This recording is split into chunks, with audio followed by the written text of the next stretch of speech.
À chaque couche de maquillage, Mike Bureau s'efface un peu plus pour laisser place à Joe, un clown farceur et plein d'énergie. Des minutes pendant lesquelles les deux personnalités se côtoient. Joe, c'est un personnage transgressif et naïf. Il est juste là et il transgresse des règles, il fait des bêtises. Et bientôt, il va arriver là. Il est à deux doigts d'être là. Mais aujourd'hui, ce n'est pas dans un cirque que Joe se produit, mais dans un EHPAD.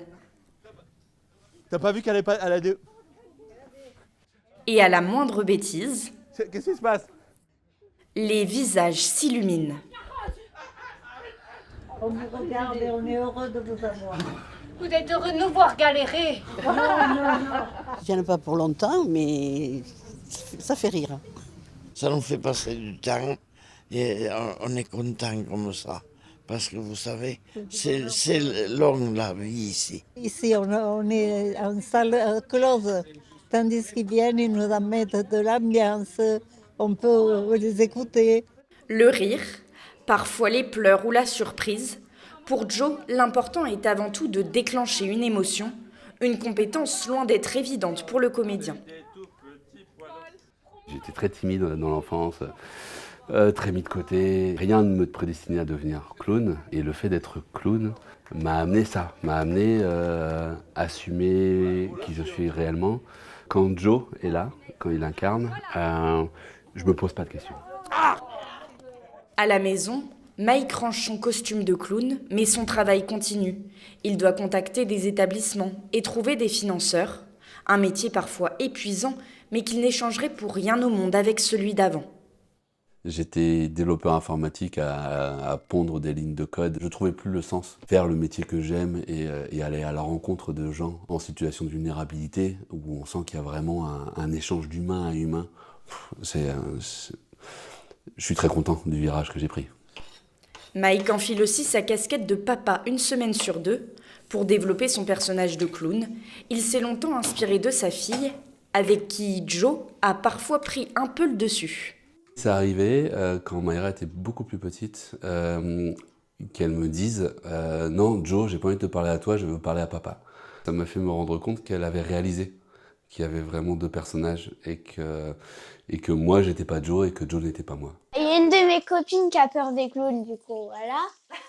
Sinon, il y en a qui trouvent que c'est cool d'avoir un père clown. Mike intervient dans l'EHPAD de Monestier depuis maintenant 4 mois. Il y visite aussi individuellement les résidents, parfois même les plus fragiles. Il y a quoi d'autre dans la mer des yeux de Monique? Il y avait des oiseaux. Plein d'oiseaux. Et quand on demande à Mike son secret pour communiquer, c'est Joe qui répond. Et toi c'est facile, tu sais parler. Mais eux, ils savent plus. Parce qu'ils ont tout perdu. Ils ont perdu le chemin de la connexion pour aller jusque-là. Donc on reste là. Certaines personnes effectuent de nouveau un geste ou émettent un son. Des petites victoires méticuleusement répertoriées à la fin de chaque séance. On les prend et de plus en plus, ils ont envie d'interagir. Ouais. Au début, c'était difficile à construire. Maintenant, ils plongent. Quoi. Ils plongent. Ils ont envie d'être dedans. Quoi. On oubliait que ces personnes-là pouvaient avoir certaines émotions qui sont différentes de celles qu'on côtoie au quotidien. Le fait de les voir interagir d'une manière différente, c'est troublant. On revoit des visages qu'on avait un peu oubliés. On a l'impression qu'ils redonnent de la vie quelque part. C'est bon. Merci. Redonner vie, mais toujours en respectant les choix de chacun. Un refus d'interaction, c'est malgré tout une action. Il y a des moments où elles n'ont pas envie. Et pour nous, le consentement est hyper important parce que c'est montrer que ces personnes sont encore vivantes. Un nez rouge magique qui n'efface pas les marques du grand âge, mais qui a le pouvoir de faire retomber en enfance. Bisous.